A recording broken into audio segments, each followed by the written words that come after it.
오늘도 너무나도 아름다운 날을 주셔서 저희들 모여 하나님 말씀 공부할 수 있도록 인도해 주심 감사드립니다.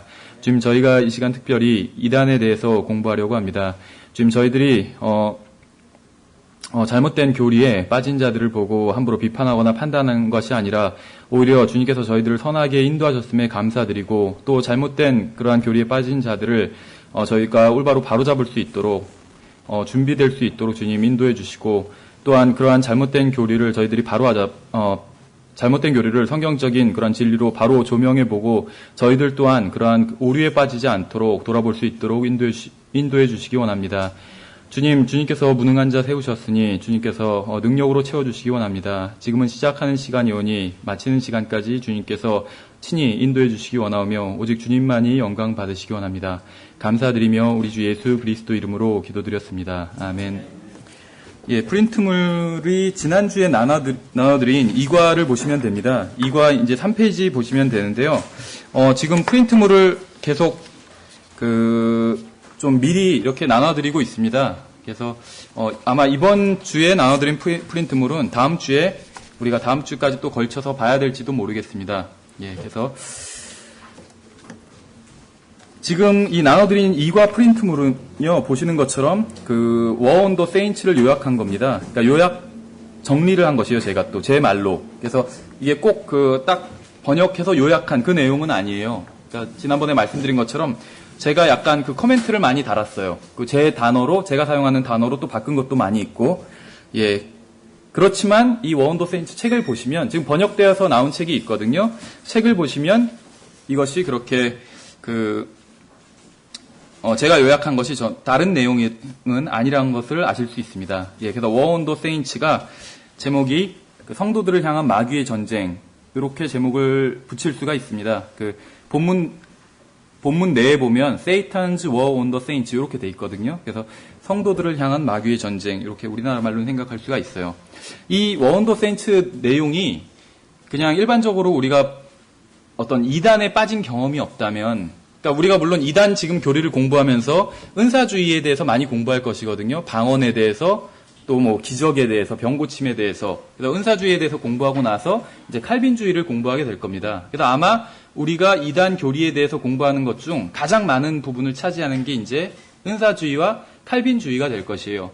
왜냐하면 이 은사주의와 칼빈주의가 우리나라의 이단에선 사실 다수를 차지하고 있거든요. 로마 카톨릭을 제외하고는. 그래서 이 사람들에 대해서 많은 부분을 이제 할애해서 볼 텐데, 그러니까 장로교에 다닌 경험, 이런 것 말고, 일반적인 기독교계에서 이단이라고 불리는 그런 교회들 있죠. 그러니까는 여호와의 증인도 해당될 수 있고, 어떤 면에선 구원파 같은 교회도 해당될 수가 있어요. 그래서 그런 일반적으로, 아니면 통일교, JMS 다 이런 이단들은 당연히 해당이 되겠죠. 그래서 이런 일반적으로 우리나라 기독교에서 이단이라고 불리는 그런 교회, 단체에 빠져보지 않으신 분들은 이 내용이 잘 이해가 안 갈 수도 있어요. 그런데 이제 이단에서 잠깐이라도 경험을 해보신 분들은 아마 이 내용이 좀 이해가 갈 수 있을 겁니다. 그래서 이단에 빠져본 경험이 없는 분들도 이단에 빠져 있는 사람들이 어떤 상태인지 이해하는데 이 War on the Saints의 내용이 많이 도움을 주리라고 생각을 합니다. 특히 은사주의와도 어느 정도 관련이 있어요. 왜냐하면 은사주의자들의 어떤 가장 이제 첫 번째 특징이 잘못된 교리, 그들이 주장하는 바로 방언이라고 볼 수가 있을 텐데, 우리가 이제 다음 과 3과에서 살펴볼 내용이죠. 방언이라고 볼 수가 있는데, 그 방언을 하게 되는 과정 중에 수동적인 상태에 들어가게 되거든요. 자기 자신을 완전히 내어주어가지고 계속 방언을 주십시오. 그것을 계속 방언을 달라는 기도를 반복을 해요. 그게 때로는 어떤 이상한 말일 수도 있어요. 소위 랄라뚜뚜도 막 그렇게 하는. 근데 그런 과정을 통해서 수동적인 상태에 들어가게 되거든요. 그랬을 때 이제 잘못된 영이 들어오게 됩니다. 그래서 사실 이 War on the Saints의 내용은 그러한 내용을 많이 다루고 있어요. 왜냐하면은 이 War on the Saints의 저자인 제시펜 루이스 자체가 하나님께 내어드리는 것에 대해서 굉장히 많이 강조를 합니다. 다른 책에서. 그래서 이 저자의 다른 책에선 하나님께 내어드리는 그리스도인의 삶, 이런 것에 대해서 많이 강조를 하다 보니까 어떤 부작용이 생기게 됐어요. 하나님의 내어드린다고 했는데 어떤 성경적인 그런 기준 없이 내어드리다 보니까 어떤 영적인 것을 가장해서 나에게 접근하는 것은 다 받아들이게 돼버리는 거예요. 그러니까 하나님께 내어드린다는 것을 잘못 보면 어떤 영적인 것을 추구하고 이렇게 돼버린 것이죠. 그래서 여기서 우리가 지난번에 살펴봤던 것처럼 이브가 타락하게 된 것이 단순히 어떤 육신적인 죄를 지어서 타락하게 된 것이 아니었죠. 영적인 것을 추구해서 타락하게 된 거예요. 더 영적인 것을. 신들처럼 되고자 하는 그 욕망 때문에 타락하게 되었다는 것이죠, 결국. 그래서 어떤 영적인 것을 추구하는데 성경적인 방법이 아닌 잘못된 방법. 영적인 것을 이분은 추구하면서 하나님의 말씀대로 영적인 것을 추구해야 되는데 영적인 것을 추구하면서 하나님의 말씀을 어기면서 영적인 것을 추구했죠.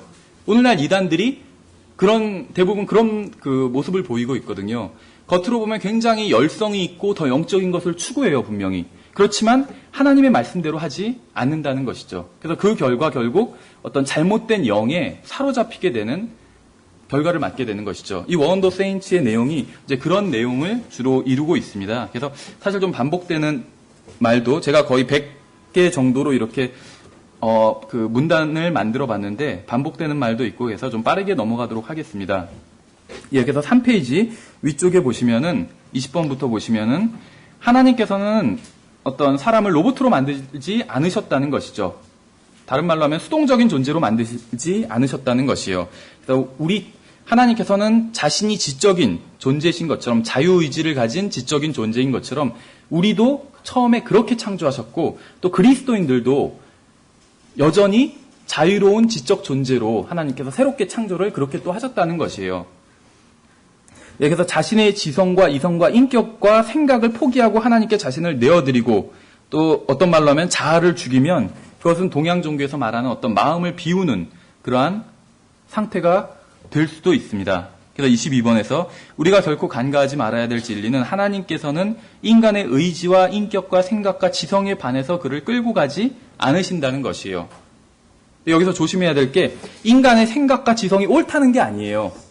생각과 지성은 의지, 생각, 지성 이런 것들은 어떤 가치 중립적인 것이에요. 선한 것을 하려는 의지가 있다면 그건 선한 것이에요. 악한 것을 하려는 의지가 있다면 악한 것이고 선한 생각을 한다면 선한 것이겠죠. 그래서 어떤 지성도 마찬가지고 지성을 하나님께서 주신 지성을 사용해서 하나님을 섬기고 또 하나님을 증거하고 다른 사람들에게 한다면 선한 일이겠지만 그 지성을 이용해서 하나님을 대적한다면 대표적인 것이 어떤 거짓된 과학, 진화론 같은 것들을 들 수가 있겠죠. 그렇다면 그것은 악한 것이 된다는 것이죠. 그래서 하나님께서는 우리에게 어떤 생각과 지성과 의지와 이런 것들을 주셨고 또 그것을 하나님께서는 우리가 그것을 자발적으로 사용해서 하나님을 섬기기를 원하시지 강제적으로 하나님께서 우리를 우리의 지성과 의지에 반해서 강제적으로 우리를 끌고 가지는 않으신다는 것입니다. 우리가 살펴볼 이 워헌더 세인츠의 대부분의 내용이 어떤 은사주의나 아주 사교적인 그런 이단에 해당되지만 이 부분에 있어서는 칼빈주의에 해당이 되는 것 같아요. 칼빈주의의 그 5대 강령 중에 저항할 수 없는 은혜라는 것이 있었잖아요. 하나님께서 주시는 은혜는 저항할 수 없다. 이게 칼빈주의의 5대 강령 중에 하나를 차지하는 것입니다. 하나님께서 그 구원할 사람을 예정해 두셨고 그 사람에게 은혜를 주신다면 구원의 은혜를 주신다면 그것은 예정해 두셨기 때문에 그 사람이 저항할 수 없다. 이런 내용의 잘못된 거짓 교리예요. 그러나 우리가 성경을 통해서 봤을 때 은혜는 분명히 저항할 수가 있죠. 그래서 너희가 원치 아니하였도다 이렇게 말씀하고 있잖아요. 암탉이 자기 새끼들을 모으려는 것 같이 내가 너희를 모으려고 하였지만 너희가 원치 아니하였도다. 그러니까 하나님의 은혜는 거절할 수 있어요. 그리고 그런 예는 너무나도 많이 있죠. 은혜로 값없이 거저 구원받으라고 전에도 거절하잖아요. 하나님의 은혜는 충분히 거절될 수 있다는 것이죠. 그럼에도 불구하고 하나님께서는 강제로 그 인격에 반해서 강제로 무엇을 하시지는 않는다는 것이에요. 그런데 거짓된 영들은 그 인격에 반해서 강제로 무엇인가를 하게끔 만든다는 것입니다. 그래서 판단력과 이성이 수동적으로 되면 지성이 닫히게 되고 분명한 사실과 사건에 대해서도 전혀 알 수 없는 상태가 된다. 이게 무슨 말이냐면 실제적으로 JMS나 통일교나 이런 이단들에선 방금 제가 23번 읽은 것 같은 이런 일들이 많이 일어납니다. 무슨 말이냐면 그러니까 구원받지 않은 사람도 포함해서 일반적인 사람이 봤을 때 전혀 비상식적인 일들을 하면서 자기들은 하나님을 섬긴다. 이것은 바로 영적인 어떤 행위다. 이런 식으로 주장을 한다는 것이에요. 예를 들면 예전에 그 구원파가 어떤 사회적으로 물의를 일으켰던 사건 중에 하나가 뭐 오대양 사건 이런 거 아시죠? 그러면 그 어떤 그 명분은 좋아요. 하나님을 섬기기 위해서 돈이 필요하니까. 그런데 이제 그 돈이 필요한데 자금을 마련하기가 어렵잖아요. 그러니까 이제 성도들끼리 쉽게 말하면 연대 보증을 다 서게 한 것이에요. 서로가. 그래서 뭐 한 사람당 예를 들면 1억씩, 20명 모이면 20억이고 100명 모이면 100억이잖아요. 연대 보증을 다 쓰게 해가지고 헌금을 강제적으로 거둔 것이에요. 그래서 이제 그것으로 이 잘못된 집단의 이제 지도자가 나름대로 사용을 한 것이겠죠. 근데 이제 연대 보증이 다 걸려 있으니까 어떤 걸리적거리잖아요. 그 사람들이. 그래서 어떤 자살의 형태로 사실은 살해를 한 것이죠. 그래서 뭐 10몇 명이 죽었나요? 20몇 명이 죽었나요? 죽은 채로 발견이 됐잖아요. 근데 그런 일을 하면서도 분명히 누군가 죽였겠죠. 아니면 자살을 했다면은 뭐 제가 자세한 사건의 내막은 모르는데 자살을 했다면 서로 돌아가면서 뭐 약을 먹었던지 어떻게 했던지. 근데 그런 지극히 비정상적인 일을 하면서도 그것이 하나님을 섬기는 것이다. 이렇게 생각을 했다는 것이에요. 뭐 꼭 구원파 아니더라도 무슨 간혹 가다가 뉴스에 나오는 것을 보면 어떤 이단이 있는데 사교가 있는데 거기서 나온 사람이 있어요. 그래서 그 이단이 잘못되었다고 나온 사람이 증거하고 다니는 예들이 있어요. 몇 년 전에 치열하게 싸웠던 것 중에 어떤 게 있었냐면 정명석 JMS에 빠졌던 어떤 사람이 있었는데 카이스트 학생인가 그랬을 거예요. 근데 이제 그 학생이 대학원생인가 그랬던 것 같은데, JMS부터 나왔거든요. 그래서 JMS가 잘못되었다, 이런 것을 증거를 하고 다녔어요. 그랬더니, JMS 소속의 신도들이 그 학생을 린치를 가하는 거예요. 그 학생의 아버지를 린치를 또 강하고, 그래서 뭐 중태에 빠뜨리고, 그래서 카이스트 전체에서 또 그 학생을 도와서 이렇게 또 도와주고 뭐 그랬던 게 이슈로 이렇게 종교계에서는 이슈가 됐었던 적이 있었습니다. 그렇다면 하나님을 만약에 JMS가 맞다 하더라도 그것을 믿지 않는다고 해서 다른 사람에게 폭력을 행사하고 린치를 가하고 이런 것들은 분명히 일반인의 상식으로 봐도 잘못된 일이죠. 그래서 이단에 빠지게 되고 수동적인 상태가 되면 그러니까 자기의 판단력을 잃어버린다는 것이에요. 그렇죠? 누구나 내가 전하는 것을 믿지 않는다고 해서 이 사람에게 폭력을 행사한다. 이것은 종교를 떠나서 누가 봐도 잘못된 것이에요, 분명히. 그러나 수동적인 상태에 빠지게 되면, 전제를 다 내어주고 수동적인 상태에 빠지게 되면 여기서 말하는 것처럼 지성이 닫히게 돼서 분명한 사실과 사건에 대해서도 전혀 판단을 못하게 돼버리는 것이에요. 이런 예가 굉장히 많아요. 어떤 이단 피해 고발 수기 이런 거 모은 책도 있는데 보면은 정말 기가 찰 정도로 이런 예들이 예들이 많이 있어요. JMS, 통일교. 근데 지금 그런 이단들은 자기들도 정말 건전한 종교 단체인 것처럼 그렇게 주장을 하는데 피해 사례가 너무나도 많다는 것이죠. 또 세계적으로.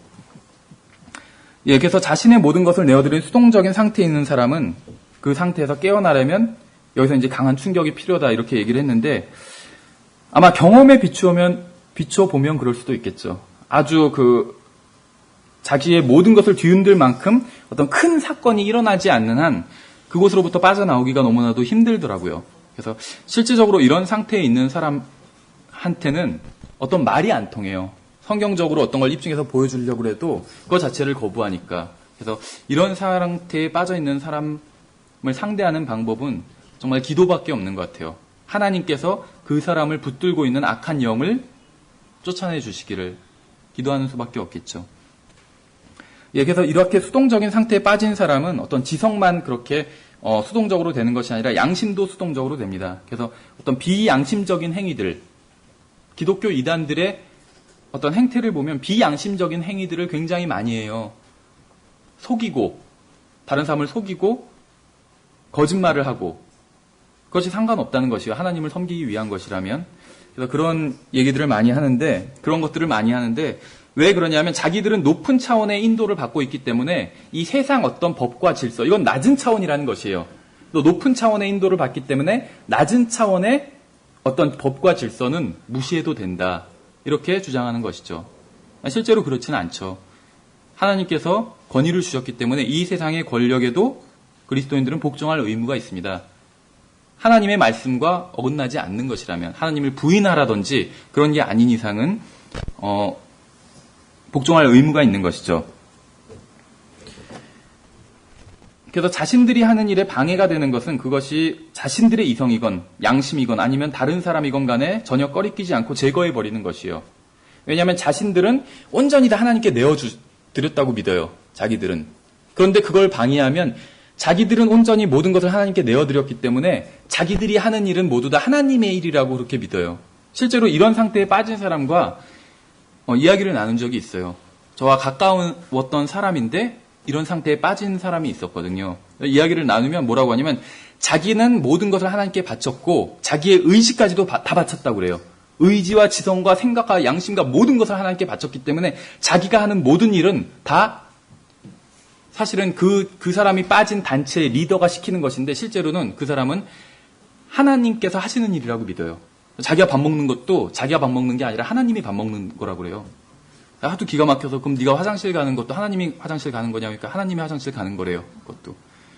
그 정도로 정당화가 되는 거예요. 자기가 하는 모든 일이 자기는 하나님께 다 온전히 내어드렸기 때문에 자기가 하는 모든 일이 이제는 하나님께서 하시는 일이다. 이렇게 정당화시켜버린다는 것이죠. 그러니까는 인간의 눈으로 봤을 땐 비상식적이고 일반인의 눈으로 봤을 땐 비상식적이고 악한 일이라 할지라도 그것도 하나님의 일이라는 것이요. 그러니까 이런 것을 본다면 어떤 이단들이 잘못하는 것들, 자기네 어떤 영향력에 있다가 빠져나간 사람에게 막 린치를 가하고 이런 잘못된 일들을 왜 하는지가 어느 정도는 이해가 될 수가 있겠죠. 예, 그래서 이렇게 스스로 생각하거나 판단하거나 결정하지 못하고 자신을 수동적인 상태로 이끈 단체나 리더의 결정만을 아무런 비판 없이 따르게 됩니다, 결국. 그래서 설득하기가 너무나도 힘들어요. 그래서 겉으로는 자기도 하나님의 말씀을 믿는다고 그래서 하나하나 성경을 보여주면서 왜 당신이 믿는 것이 지금 잘못되었는지를 보여주니까 그 자리에서 아무 말을 못 하더라고요. 그래서 그 자리에서 설득이 어느 정도 됐나 보다 이렇게 생각을 했는데 다시 자기의 교회로 돌아가고 나서 이제 자기의 리더에게 또 지침을 받고 나서는 다음에 만나서는 다 확 뒤집어 버리고 그 다음에 제 말을 아예 들으려고 하질 않더라고요. 아마 리더가 그 사람은, 그러니까 저는 하나님의 편이 아니라 마귀의 편에 선 사람이기 때문에 어떠한 말도 듣지 말라 이런 식으로 얘기를 했겠죠. 그러니까 아예 들으려고는 안 해요. 다음부터 말을 섞으려고도 안 하더라고요. 그러니까 결국 리더와 그 단체의 결정만을 따르게 된다는 것이죠. 근데 이제 이러한 상태에 그럼 왜 빠지게 됐냐? 어느 정도, 그러니까 성경적 자기네 나름대로는 근거가 있습니다. 그래서 3페이지 마지막 29번 보시는 것처럼 로마서 6장과 갈라디아서 2장 20절에 그리스도인의 죽음에 대해서 말씀하고 있죠, 여기서. 근데 그 그리스도인의 죽음을 잘못 해석했기 때문에 이러한 잘못된 이단 교리에 빠진 것이에요. 그래서 자아가 죽었기 때문에 자신의 모든 것이 다 죽었다. 이렇게 생각을 하지만 사실 갈라디아서 2장 20절에서 말씀하고 있는 것은 그런 것이 아니죠. 자아가 죽는다는 것은 그 사람의 인격이 죽는 것을 의미하지 않는다는 것이에요. 그래서 사도 바울도 자기가 죽었다고 말씀하고 있지만 그리스도의 십자가에 함께 못 박혀 있다고 말씀하고 있잖아요. 그렇지만 그럼에도 불구하고 사노라 이렇게 말씀하고 있다는 것이죠. 그러니까 우리가 죽어야 되지만 육신이 죽어야 되지만 그렇지만 다른 편으로 또 살아야 돼요. 하나님을 위해서. 사도 바울은 그것을 말씀하고 있는 것이요. 여기에 그럼에도 불구하고 사노라 이렇게 했는데 그럼에도 불구하고 나는 사노라 이렇게 했으면 더 좋았지 않았을까 이런 생각이 들어요. Nevertheless I live 이렇게 영어로 돼 있거든요. 그래서 사도 바울은 그럼에도 불구하고 나는 사노라 이렇게 말씀하고 있고 또 그리스도께서 내 안에 사시느니라 이렇게 얘기하고 있다는 것이죠. 그래서 자아가 죽는 것은 그리스도께서 사시는 것이고 또 그런 거로 자기는 없다. 자기 자신이 없다는 거예요. 이렇게 생각한다는 것이요. 이단에 빠진 사람들이. 그래서 자아가 자기 안에 있는 자아는 죽었고 그리스도만 사시니까 자기가 없어요, 이제. 그래서 자기가 몸으로 하는 일이 모두 다 그리스도께서 하시는 일이다. 이렇게 해석한다는 것이죠. 그런데 여기서 갈라디아서 2장 20절에서 내가 그리스도와 함께 십자가에 못 박혔다는 것은 모든 것에 대해서 못 박혔다는 것이 아니라 죄에 대해서 못 박힌 것이에요. 의로운 일, 또 내가 자발적으로 해야 되는 일에 대해서도 못 박힌 것이 아니라 죄에 대해서만 죽은 것이지 이성이나 생각이나 내 자신이 아예 죽어서 없어져 버린 것은 아니라는 것이요. 분명히 내가 살아있다는 것이죠. 내 몸 안에. 그래서 성경적인 의미에서 자아가 죽었다라는 말은 죄와 이 세상에 대해서 죽었다는 것이지 나의 전인격이 죽은 것은 아니라는 것이죠. 그래서 이런 실제로 이렇게 자기의 모든 것이 죽었다고 주장하는 사람들은 어떤 자신의 단체나 리더의 도움 없이는 어떠한 결정도 내리지 못하는 상태에 빠지게 됩니다. 그래서 하나님께서는 인간을 기계가 아닌 인격체로 만드셨고 이것은 그러니까 인간과 다른 피조물을 나누는 정말 중요한 기준이 되는 것이죠. 마귀의 가르침도 성경에 많은 부분 기초하고 있습니다. 왜냐하면 성경과 전혀 다른 내용으로는 그리스도인들을 미혹할 수 없기 때문에. 그럼 이제 왜 이런 상태에 빠지게 되느냐? 여러 가지 이유가 있겠지만, 가장 큰 원인 중에 하나가 고난을 받으면 지극히 감정적이 돼요. 사람들은 누구나. 그래서 이성적인 사고가 또 둔감해지고 자제력을 상실하게 되는 경우가 있다는 것이에요. 그래서 그 고난이란 것이 자칫 잘못하면 마귀의 미혹으로 연결되는 그러한 경우가 있는데, 그럼 고난이라는 것이 고난이라는 것이 마귀를 통해서 오는 경우도 있지만 하나님을 통해서 오는 경우도 있잖아요. 근데 그런 그리스도인이 고난을 당했을 때 그것을 잘못 대처하다 보면 마귀에게 빠질 수도 있다는 것이에요. 그럼 잘못 대처한다는 건 무엇이냐면 고난을 당했을 때 그리스도를 바라봐야 되는데 자기 자신을 바라보게 된다는 것이에요. 이런 이단들의 특징이 무엇이냐면, 그러니까 이런 수동적인 상태에 사람을 빠지게 하는 이단들의 특징이 무엇이냐면 자기 자신을 바라보게 한다는 것이요. 자기 자신을. 그러니까 마치 동양 종교와 같죠. 동양 종교는 자기 자신을 바라보게 하잖아요. 근데 자기 자신을 바라보면 문제가 해결되지 않아요. 어느 누구도. 그리스도인이건 비그리스도인이건 상관없이. 왜냐하면 자기 자신 안에는 문제를 해결할 수 있는 열쇠가 없기 때문에. 그래서 그리스도를 바라봐야 된다는 것이죠. 이건 철학에서도 마찬가지예요. 어떤 철학에서 가장 첫 번째 문제가 존재의 문제라고 그랬었잖아요. 근데 존재의 문제에 대해서 생각할 때 자기 자신을 기준으로 삼으면 해결을 할 수가 없어요, 결국. 성경에서 말씀하시는 것처럼 하나님을 기준으로 삼았을 때만 해결될 수가 있는 것이죠.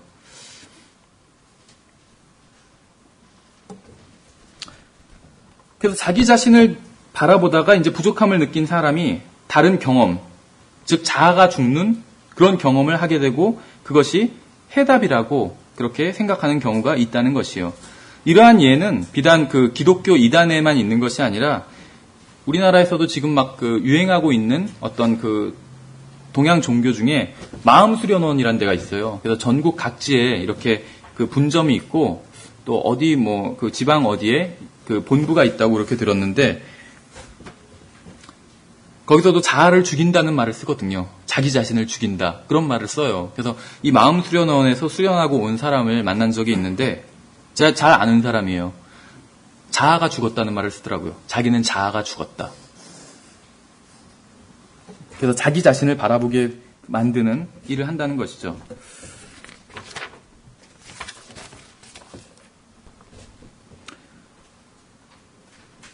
수동적인 상태에 빠진 그리스도인이 마귀의 올무로부터 나가기 위해서는 자신과 자신이 속한 단체와 또 그 리더가 틀릴 수 있다는 사실을 기억해야 합니다.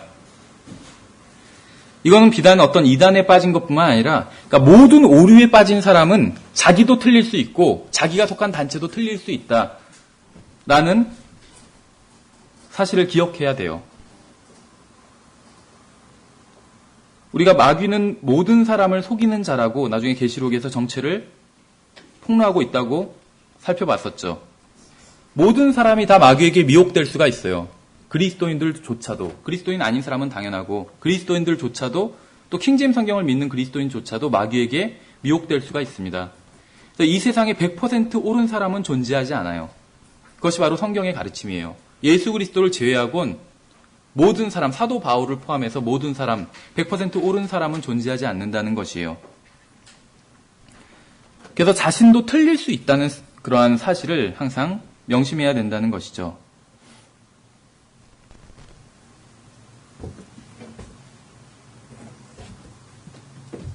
성경대로 믿는 사람은 결국 무엇이냐 하면 자기를 포함해서 자기도 틀린 부분이 있다, 잘못된 부분이 있다는 것을 인정하는 사람이에요. 그래서 자기도 잘못된 부분이 있지만 성경에는 오류가 없다고 믿는 사람이 성경대로 믿는 사람이에요. 성경대로 믿는 사람, 킹제임스 성경을 믿는 사람은 오류가 전혀 없는 사람이다. 이게 아니라 자기도 잘못될 수 있다. 그러나 성경엔 오류가 없다. 이렇게 믿는 사람이 성경대로 믿는 사람이라는 것이죠. 그래서 절대적으로 옳은 것은 성경이지 그것을 믿는 사람이 옳은 것은 아니라는 것입니다.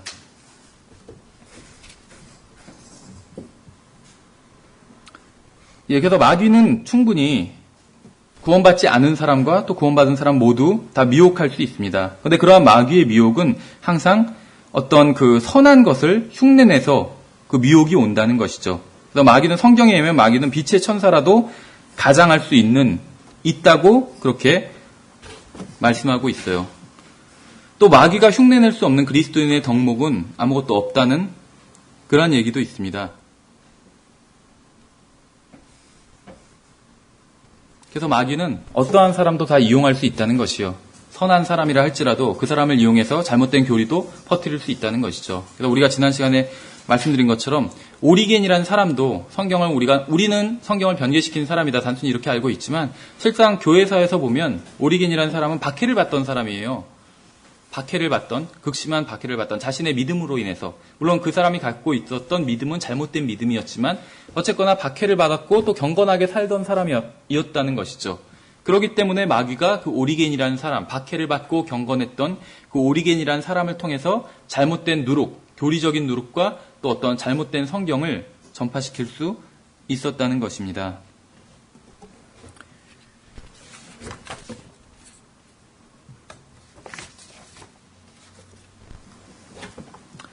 예, 그 마귀 들린 사람들의 어떤 전형적인 특징은 자신들이 속한 단체가 모든 다른 단체보다 우월하다고 생각한다는 것이에요.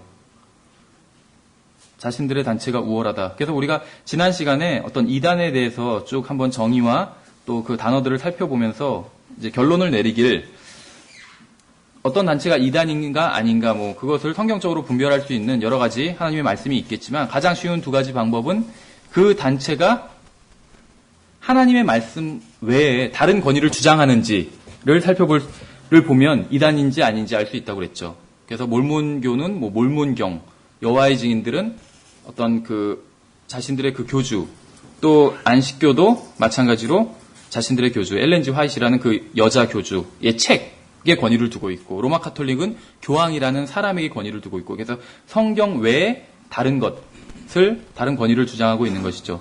또 다른 이단을 판별할 수 있는 기준, 또 다른 한 가지는 자신들의 단체만 옳다고 주장하는 것. 자신들의 단체가 다른 모든 단체보다 우월하다고 생각하는 것. 그것이 바로 이단들의 특징이라고 살펴봤었습니다. 그래서 마귀 들린 사람들의 전형적인 특징은 다 자신들의 단체만 옳다고 주장을 하는 것이에요. 다른 단체보다 우월하다고 생각을 하고. JMS도 그렇고 통일교도 그렇고 그 단체만 옳다고 주장을 해요. 유일하게 옳은 단체라고.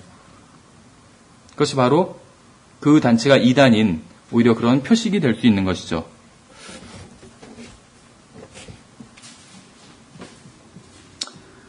예, 이런 나머지 내용들은 이제 어떤 이단의 어떤 이 모임이 어떻게 형성되는가 그런 것에 대한 이야기들이 좀 있습니다. 그래서, 이런 모임들이 실질적으로 어떤 건전했던 교회에서 이런 어떤 이단적인 모임으로 변질되는 경우들도 있어요. 그래서 실질적으로 우리가 아는 이단들은 대부분 다 미국의 침례교회에서 나온 것들이 많이 있습니다. 여호와의 증인도 결국 뿌리는 침례교회에 두고 있어요. 여호와의 증인들도 세례를 주지 않고 침례를 주잖아요. 미국 어떤 침례교회에 다니던 어떤 사람이 변질돼서 여호와의 증인이라는 이단을 만든 것이고, 안식교도 마찬가지예요. 몰몬교도 마찬가지고 다 침례를 줘요. 여호와의 증인도 침례 주고 안식교도 침례 주고 몰몬교도 침례 줘요. 그래서 건전했던 그러한 교회와 그런 교리가 변질되면서 이제 이단적인 그러한 교회와 또 이제 이단적인 교리들이 생겨나게 된 것이죠. 그런데 이제 그렇게 이단적인 교회가 생겨나는 방법 중에 하나가 무엇이냐면 어떤 소위 이제 교제를 가장한 어떤 모임을 통해서 생겨나는 경우들이 있습니다. 그래서 잘못된 자기들의 죄를 공개적으로 시인하게 만들어요. 저도 이제 실제로 이런 일을 본 적이 있는데 모임을 갔는데 그 단체의 이제 리더가 돌아가면서 다 자기들의 죄를 시인하게 만들어요. 한 명 한 명. 그러니까 마치 로마 카톨릭에서 고해성사를 통해서 그 사람의 죄를 시인하게 만들고 그것이 또 그 사람을 어떤 올가매는 하나의 장치가 되잖아요. 왜냐하면 모든 로마 카톨릭의 평신도들은 신부에게 고해성사를 하고 신부도 또 고해성사를 해요. 주교에게. 그 주교도 자기보다 더 높은 사람에게 대주교에게 또 고해성사를 하겠죠. 그런 식으로 피라미드식으로 어떤 그 조직이 이루어진다는 것이에요. 그래서 다른 이런 그 수동적인 상태에 빠진 사람들이 모인 이단들도 마찬가지로 죄를 고백하게 만듭니다. 그런데 이제 이것도 아예 성경에 없는 것은 아니죠. 성경에서도 사실 너의 잘못을 서로 고백하라고 말씀하고 있어요. 야고보서에서.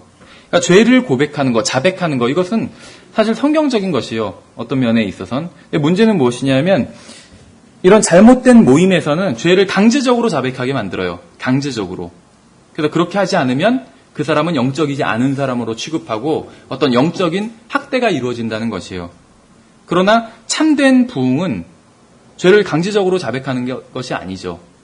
실제로 이제 어떤 부흥의 역사를 보면 어떤 지역에서 부흥이 일어날 때 사람들이 자기의 죄를 자백하는 경우들이 있었습니다. 그래서 뭐 우리나라에서도 뭐 그 유명한 뭐 평양 대부흥 뭐 그런 경우에도 어떤 사람이 먼저 자기의 죄를 자백함으로 말미암아 시작됐다고 그래요. 교회에서 집회를 하고 있는데 평양에서 그 대부흥이 일어날 때 자기의 그 죄를 나는 뭐 몇 월 며칠 언제 어디서 무슨 물건을 훔쳤습니다 하면서 자백을 했다고 그래요. 그러니까 하나님의 말씀에 찔림을 받아서. 근데 여기저기서 다 자기의 죄를 자백하면서 부흥이 일어났다고 합니다. 그것은 성경적인 것이라고 볼 수가 있겠죠. 강요하지 않은 것이니까. 그런데 자기의 죄를 똑같이 자백해도 그것을 누군가가 강요하게 된다면 그것은 성경적인 것이 아니라는 것이죠. 그러니까 거의 겉으로 보기엔 비슷하지만 핵심적인 부분이 다른 것이죠. 그래서 죄에 대한 진정한 자백은 깊은 회개에서부터 나온 것이지 강요에 의해서 나온 자백이라면 그것은 올바른 자백이 아니라는 것이에요. 그래서 만일 물론 죄를 이제 자발적으로 자백하는 데는 문제가 없어요. 그런데 이제 한 가지 주의해야 될 것이 만일 어떤 사람이 이제 있는데 그 사람이 지은 죄를 아무도 모른다면 하나님만 아신다면 하나님께만 자백하는 게 사실 가장 현명한 일이에요. 그런데 내가 죄를 지은 것을 아는 사람이 있어요. 그러면 하나님께도 자백해야 되지만 그 아는 사람에게도 자백해야 돼요. 그렇죠. 그러니까 자기가 지은 모든 죄를 모든 회중 앞에서 자백할 필요는 없다는 것이에요. 하나하나 그 죄를 막 열거하면서 자백할 필요는 없다는 것이에요. 근데 이제 마귀가 지배하고 있는, 마귀의 영이 지배하고 있는 모임에서는 하나하나 죄를 거론하며 자백하도록 강요를 합니다. 실제적으로 저는 그걸 본 적이 있어요. 어떤 모임에서. 그래서 그렇게 자백하지 않으면 자백할 때까지 안 보내요, 집에. 그래서 강요를 하고 있고, 옆에서. 그것은 잘못된 것이죠. 그래서 죄에 대한 자백은 강요나 강압에 의해서 이루어지면 안 되고, 마귀는 이것을 통해서 자신이 장악하고 있는 집단으로부터 미혹된 사람들이 빠져나가지 못하도록 발목을 잡고 있다는 것입니다. 그래서 만약 그리스도인이 자신의 지성과 이성과 의지와 그 밖에 자신의 인격을 형성하는 다른 지체들을 사용하지 않고 하나님의 인도나 음성을 기대한다면 그는 하나님으로부터 가장한 마귀의 인도를 받게 된다는 것이에요. 무슨 말이냐면 그리스도인은 매일 매순간 하나님의 인도를 받아야 되잖아요. 근데 하나님의 인도를 받는 방법은 기도와 하나님의 말씀인 성경을 통해서죠.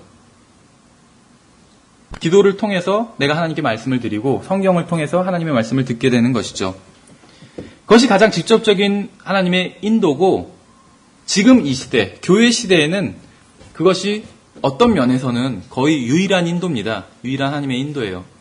어떤 면이라고 말씀드린 것은 때로는 다른 사람을 통해서 하나님께서 자신의 뜻을 알려주실 때도 있어요. 그러나 다른 사람을 통해서 알려주실 때도 그 사람의 생각이나 어떤 느낌이 아니라 어떤 하나님의 말씀을 통해서 그 사람이 증거하고 있는 하나님의 말씀을 통해서 인도한다는 것이요. 그러니까 다른 사람을 통해서도 하나님께서 자신의 뜻을 나에게 알려주실 수 있다 하는 것은 그 사람을 통해서 하나님의 말씀으로 또 인도해 주신다는 것이죠. 근데 그것이 아니라 자기 혼자 생각하고 아니면 자기의 느낌이나 감정이나 이런 것을 쫓게 되다 보면 자칫 잘못하면 마귀의 인도를 받게 되는 그러한 경우도 있다는 것입니다. 그래서 이 제시 펜 루이스가 이 워헌더 센치에서 굉장히 어떤 그 마귀의 인도와 관련해선 어떤 날카로운 이야기들을 하고 있는데 이런 얘기를 하더라고요. 마귀는 그러니까 자아를 흉내낼 수 있다 이런 얘기를 하더라고요. 무슨 말인지 아시겠어요? 어떤 때는 내 자신의 스스로 이렇게 할까? 뭐 그런 생각을 할 때가 있잖아요. 그것이 마귀가 주는 생각일 수 있다는 것이요. 그러니까 마치 나는 그것이 내 그냥 자아가 하는 말로 생각하고 있는데 실제로는 마귀가 그렇게 내가 그 생각을 하도록 인도했다는 것이죠. 그러니까 하나님의 어떤 그 성경을 떠나서 하나님의 인도나 음성을 기대하게 된다면 그런 자아나 아니면 마귀로부터의 오는 음성을 듣게 될 수도 있다는 것입니다. 어떤 사람 하나님의 음성을 들었다 라고 얘기하는 사람 중에 많은 사람들이 많은 경우에 있어서 어떤 성경적인 그런 것이 아니라 하나님의 음성을 들었다고 하지만 그 내용이 성경적인 것이 아니라 자기가 원하는 것일 때가 많이 있다는 것이죠. 그것은 하나님의 음성이 아니라 그냥 자아의 음성을 들은 것이요. 자기 속에서 울리는 자아의 음성인데 그것을 하나님의 음성이라고 생각하는 것이요. 자기가 그것이 좋으니까 하고 싶으니까.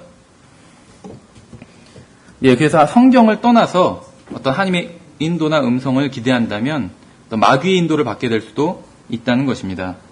여기서 하나님의 음성은 하나님의 인도는 항상 성경과 비교해서 참인지 거짓인지 분별해 내야 된다는 것이에요.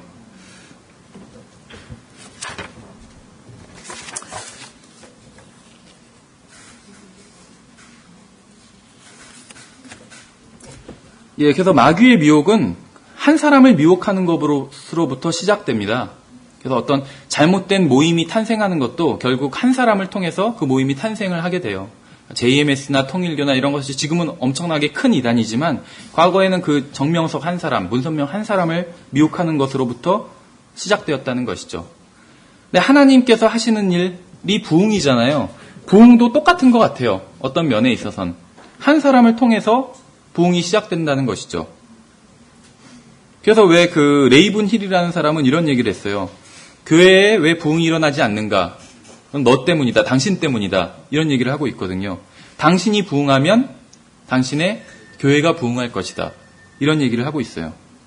똑같다는 것이죠. 잘못된 이단 종파가 생기는 것이 한 사람이 미혹당한 것으로부터 시작하는 것처럼 부흥도 또 똑같이 한 사람이 부흥하는 것으로부터 또 교회가 전체가 부흥하게 된다는 것입니다. 이 한번 그 내용은 한번 쭉 읽어보세요. 좀 반복되는 얘기들이 많이 있기 때문에 쭉 넘어가서 마지막 부분에 보시면 이 결론 부분을 한번 살펴보고 넘어가도록 하겠습니다. 이 결론 부분은 제가 좀 요약을 한 것이에요. 전체 내용을. 결론 부분 11페이지에 보시면 1번에 이브는 하나님의 말씀을 의심해서 범죄한 것이지 자신이 하는 일을 의심해서 범죄한 것이 아니다. 만약 이브가 마귀의 거짓말을 듣고 자신이 하려는 일을 의심해 보았다면 그녀는 영적 전쟁에서 승리할 수 있었을 것이다. 그러니까 하나님의 말씀이면 무조건 그 어떤 자기가 속한 단체의 영적 지도자가 하는 일이면 하는 말이면 무조건 받아들이는 것이 아니라 의심해 볼 수 있다는 것이요. 의심해 본다는 것에 대해서 굉장히 어떤 사람은 두려움을 가지고 있는데 하나님의 말씀을 의심하면 안 되는 것이지 그 외에 다른 것을 의심해서 안 되는 것은 아니거든요. 오히려 영적인 것들은 영적인 어떤 것들에 있어서는 의심의 몸으로 인해서 그것이 마귀의 일인지 하나님의 일인지 분간해낼 수 있는 그런 경우들도 있다는 것입니다. 그래서 마찬가지로 그리스도인은 자신이 속한 단체에 대해서도 의심해보는 것을 두려워해서는 안 되고 또 그러한 의심을 통해서 수많은 사람들이 어둠의 권세를 물리치고 하나님의 품 안으로 돌아오게 되었다는 것이죠. 자기가 속한 단체에 대해서도 의심하는 것을 두려워하면 안 된다는 것이에요. 의심해봐서 그러니까 의심해 본다는 건 그냥 생각으로만 의심해 본다는 것이 아니라 성경으로 다 점검해 본다는 것이요. 내가 지금 다니고 있는 교회가 바른 교회인지 성경으로 점검해 본다는 것이요. 그랬을 때 내가 다니고 있는 교회가 하나님의 뜻에 부합하는 바른 교회라면 그 성경으로 점검해 보는 일이 헛된 일이 아니었잖아요. 근데 성경으로 점검해 봤더니 잘못된 교회였다 한다면 그것은 또 가치 있는 일이잖아요. 그래서 어떤 것을 시험해 보고 의심해 보는 것이 하나님의 말씀으로 시험해 보고 의심해 보는 것이 헛된 일이 아니라는 것입니다. 그렇게 함으로 말미암아 잘못된 교회에서 빠져나온 사람들이 너무나도 많이 있다는 것입니다. 예, 그래서 요한계시록에서 마귀가 모든 사람을 속이는 자라고 그 정체를 폭로하고 있죠. 계시록 12장 9절에서. 그래서 그리스도인을 포함한 이 세상에 있는 모든 사람들을 마귀가 속일 수 있고 또 미혹할 수 있습니다. 영적인 그리스도인이라고 해서 여기서 제외되는 것은 아니라는 것이에요. 우리 교회에 있는 모든 사람들, 지금 이곳에 있는 모든 사람들도 다 언제든지 마귀에게 미혹될 수가 있어요. 그래서 항상 깨어있을 필요가 있는 것이죠.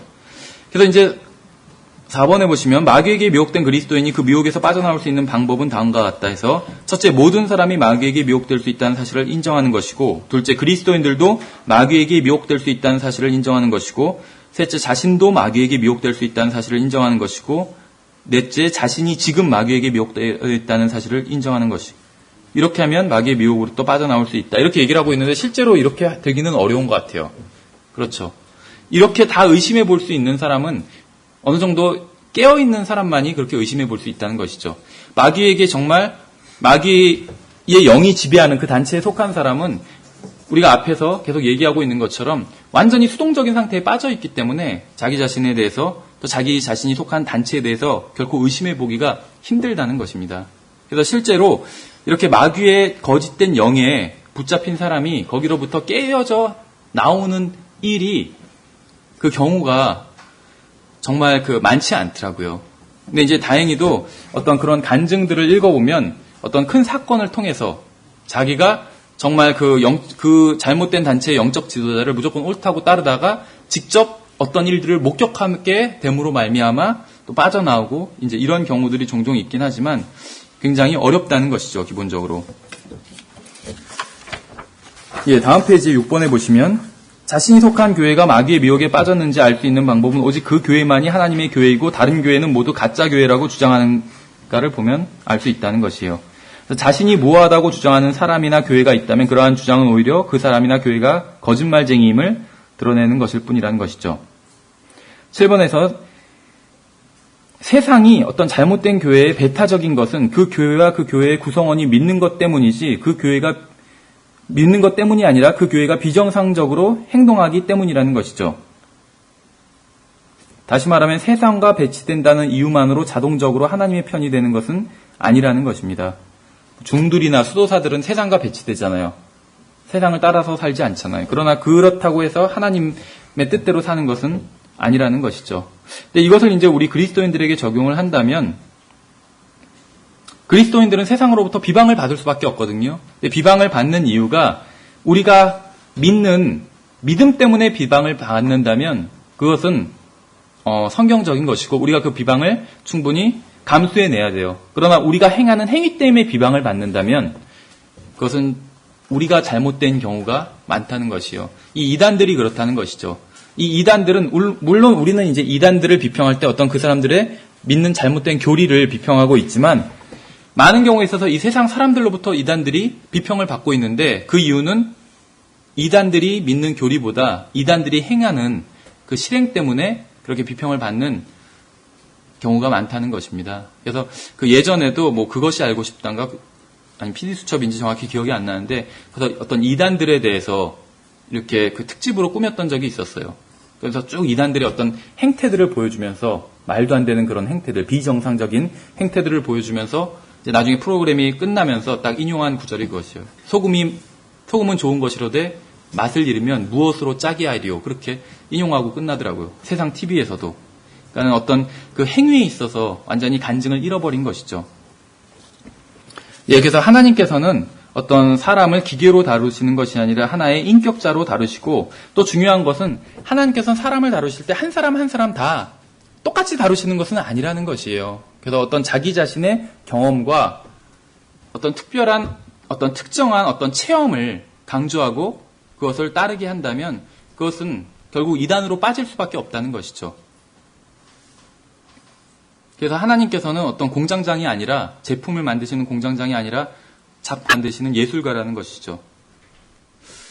예, 그래서 하나님께서는 그리스도인들을 기계로 다루시는 것이 아니라 자녀로 다루신다는 것입니다. 자녀들마다 자녀가 여럿이라면 재능이 다 다를 수 있잖아요. 자녀들이 다 똑같은 직업을 가져야 되고 이것이 아니라는 것이죠. 그 재능에 따라 어떤 받은 은사에 따라 다른 직업을 가질 수도 있겠죠.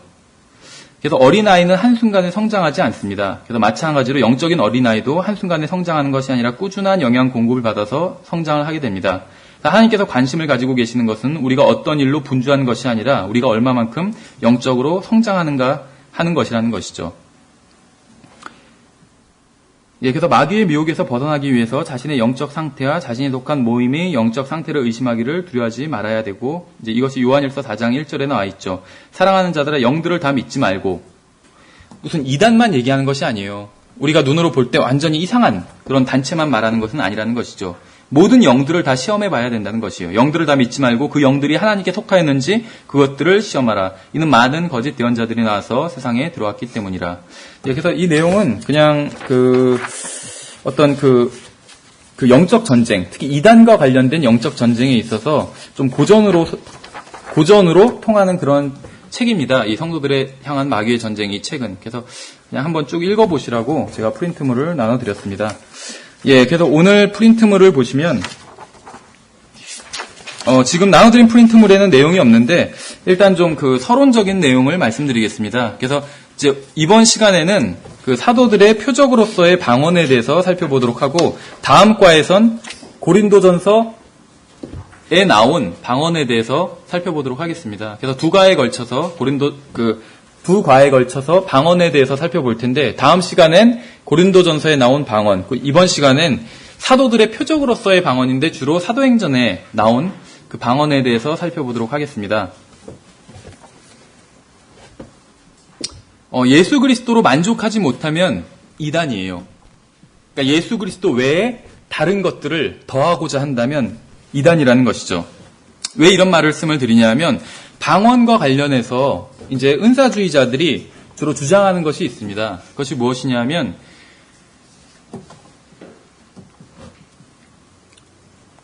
예수 그리스도를 믿고 구원받은 사람이 방언을 받아야지 정말 진정한 영적 생활을 할 수 있다. 이런 주장을 해요.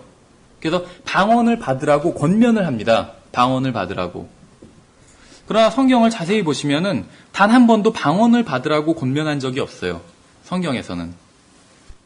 무엇이 주객이 전도된 것이죠. 우리가 쭉 살펴보겠지만 분명히 방언은 하나님의 선물입니다. 하나님께서 방언을 선물로 주신 것은 목적이 있다는 것이죠. 목적. 그래서 목적이 중요하지 방언은 하나의 수단으로서 주신 것이라는 것이죠. 그래서 그 수단이 목적이 될 수는 없다는 것이죠. 그럼 목적은 무엇이냐면 예수 그리스도를 증거하는 것이죠. 예, 그래서 방언이란 것은 단순히 예수 그리스도를 증거하는 도구로 사용이 됐습니다. 사도행전에서 보시면. 그렇지 어떤 진정한 영적 생활을 누리고 만끽하고 이것과는 전혀 상관이 없어요. 방언은. 그래서 방언이라는 것은 일단 성경에 분명히 존재합니다. 그런데 이제 우리가 한 가지 볼 것은 이 흠정역 성경에선 다른 언어라고 번역했어요. 언어. 방언을 언어라고 번역을 했습니다. 그래서 실제로 지금 우리가 사용하고 있는 흠정역 성경에서는 방언이란 말이 안 나와요. 언어라고 다 나와요. 그런데 이제 우리가 이 방언에 대한 교리를 공부하면서 이걸 그냥 물론 이 텅이란 말은 언어라는 뜻을 가지고 있어요. 그래서 흠정역 성경에서 바르게 번역을 한 것인데 우리가 언어라고 하면 이제 이 방언을 실제로 하는 은사주의자들, 오류에 빠진 사람들과 얘기를 할 때 말이 통하지가 않겠죠. 그래서 여기서는 그냥 우리가 방언이라고 이렇게 부르도록 하겠습니다. 그래서 언어라고 부를 때도 있고 방언이라고 부를 때도 있는데 같은 것을 말하는 것이에요. 영어로는 다 텅이거든요. 그래서 그냥 그 방언이라고 관행적으로 사용하니까 그냥 그렇게 계속 이 시간에는 사용하도록 하겠습니다.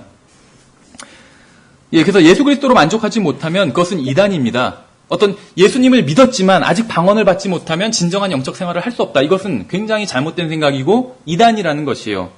왜 그러냐 하면 그리스도인이 구원받을 때 예수 그리스도를 영접하죠. 그러면 성령님께서 예수 그리스도의 영이시니까 내 안에 들어오시는 것이죠. 그 순간 그리스도인에게 필요한 모든 것을 다 받았어요, 이미. 여기 있는 분들이 지금 예수 그리스도를 영접하셨다면, 믿고 구원받으셨다면 우리가 영적 생활을 할 때 필요한 모든 것을 이미 다 가지고 있다는 것이에요. 오해하지 마셔야 될 것이 성령의 열매를 다 맺었다는 말은 아니에요. 성령의 열매는 말 그대로 열매죠. 예수님께서 주신 것은 씨앗이에요. 그러니까 우리가 충분히 정말 영적으로 누릴 수 있는 모든 것을 주셨어요. 씨앗을. 이제 그것이 자라나기만 하면 되는 것이에요. 그럼 열매를 맺을 수 있는 것이죠. 그래서 더 이상 받아야 될 것은 없어요. 이 세상에서. 나중에 주님께서 우리를 부르실 때 우리가 새로운 몸을 받겠지만 그러기 전에는 우리가 그리스도인으로서 이 세상에서 살아가기 위해서는 더 이상 무엇인가를 받을 필요는 없다는 것이죠. 그것이 방언이든 뭐 다른 은사든 간에 더 이상 그것을 통해서 더 풍요로운 그리스도인의 삶을 살게 되지는 않는다는 것입니다. 이미 다 받았다는 것이에요. 그래서 더 이상 무엇이 예수 그리스도 외에 더 이상 무엇이 필요한 것은 아니라는 것입니다.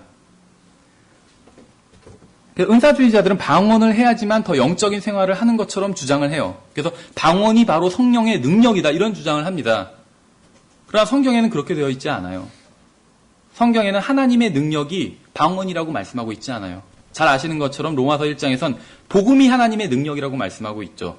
방언이 하나님의 능력이라고 말씀하고 있지는 않아요. 방언은 은사고 그냥 수단일 뿐이에요. 도구일 뿐이라는 것이죠. 하나님의 능력이 아니에요. 그래서 성경적 기독교의 관점에서 본다면 그리스도인에게는 하나님의 말씀으로 충분하다는 것이에요. 하나님의 말씀으로 충분하다. 방언을 해야 더 영적이 되거나 그런 것이 전혀 아니라는 것입니다. 그러나 이제 은사주의자들은 마치 방언을 해야지 더 영적인 것이고 하나님과 더 긴밀한 교제를 나눌 수 있는 것처럼 그렇게 주장을 하죠. 그러나 실제로 성경을 통해서 살펴본다면 성경엔 그러한 말씀이 전혀 없다는 것입니다.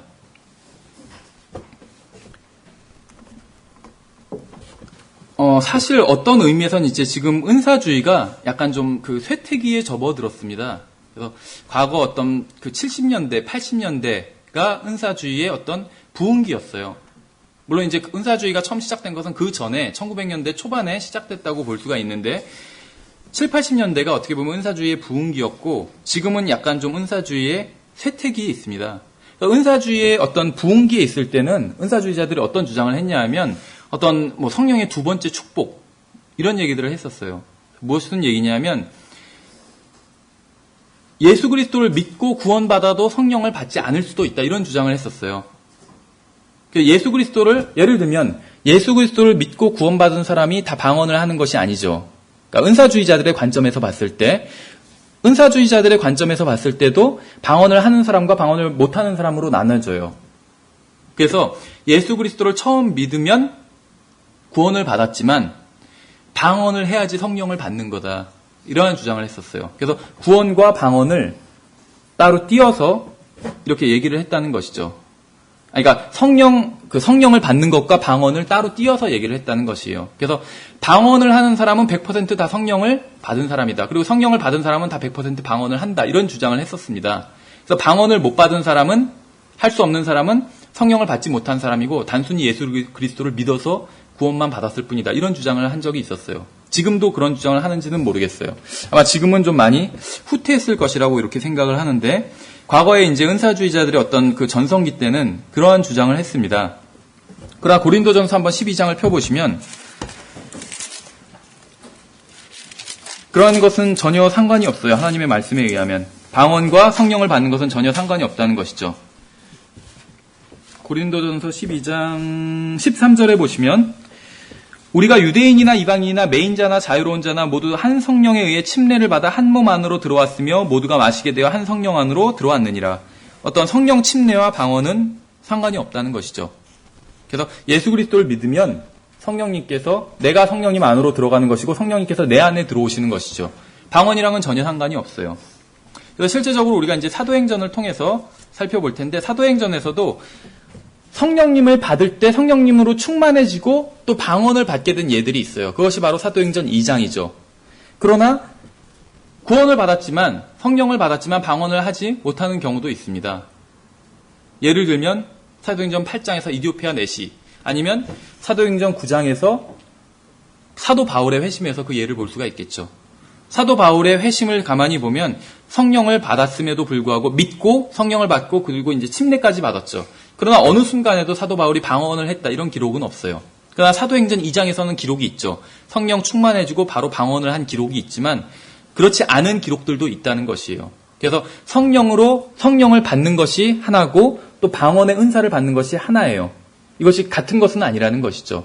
그래서 사도행전 2장에서는 성령을 받고 방언도 받고 그래서 하나를 받고 다른 하나도 받고 이렇게 된 것이고 사도행전 9장이나 8장에서는 성령님을 받고 이것으로만 끝났어요. 방언 이야기는 없고. 물론 이제 왜 그런지는 우리가 한번 살펴보도록 할 텐데 일단 성령을 받는 것과 방언을 받는 것은 서로 분리돼서 생각할 수 있다는 것입니다. 은사주의자들이 말하는 것처럼 방언을 하는 것이 성령을 받은 증표다. 이것은 전혀 아니라는 것이죠. 예, 그래서 고린도전서 12장 13절에선 구원받은 사람은 모두 성령 안에 있다라는 것을 알 수가 있습니다. 그래서 성령님이 없으면 예수 그리스도가 없는 것이고 구원받은 것이 아니죠. 그래서 성령 받은 증거는 방언이 아니라 하나님의 말씀에 있는 것이에요. 하나님의 말씀에는 예수 그리스도를 믿으면 성령님을 받는다고 말씀하고 있어요. 그래서 하나님의 말씀이 우리가 성령을 받았다는 증거인 것이죠. 그 약속이. 그것이지 방언이 성령을 받았다는 증거는 결코 아니라는 것이에요. 성경에선 그런 예가 하나도 없다는 것입니다. 예, 그래서 우리가 예수 그리스도를 영접한다고 그러잖아요. 요한복음 1장에서. 그래서 예수 그리스도를 영접하면 성령님을 영접하는 것과 똑같아요. 왜 그러냐면 요한일서 5장 7절에서 아버지와 말씀과 성령님이 하나라고 말씀하셨잖아요. 그래서 예수님을 영접하면 성령님을 영접하는 것과 똑같은 것이라는 것이에요. 그러니까 일종의 우리가 논리를 찾아본다면 예수님을 영접하면 성령님을 영접하는 것이에요. 예수님을 영접하면 예수님께서 내 안에 계시잖아요. 성령님이 내 안에 계신 것이에요. 왜냐하면 예수님과 성령님은 하나이기 때문에. 그래서 아버지를 영접하면 아들을 영접한 것과 똑같다는 것이죠.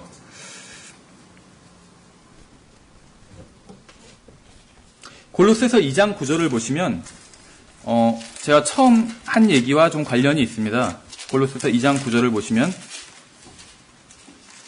골로새서 2장 9절에선 그분 안에는 하나님의 신격의 모든 충만이 몸으로 거하고 이렇게 말씀하고 있어요. 그분 안에는 하나님의 신격의 모든 충만이 몸으로 거하고 굉장한 말씀인 거거든요. 그분이 예수 그리스도죠. 예수 그리스도 안에는 하나님의 신격의 모든 충만이 몸으로 거하고 하나님의 신격의 모든 충만 엄청난 것이죠. 그것이 예수 그리스도 안에 거한다고 말씀하고 있어요. 근데 그 예수 그리스도께서 우리 안에 들어오신 것이죠. 그래서 더 이상 무엇이 필요 없다는 거예요. 구원받는 순간 예수 그리스도께서 우리 안에 들어오시잖아요. 근데 그 우리 안에 들어오신 예수 그리스도 안에 하나님의 신격의 모든 충만이 다 거하고 있어요. 그래서 우리가 더 무엇을 받을 필요가 없다는 것이에요. 그것으로 충분히 영적인 생활을 영위할 수 있다는 것이죠.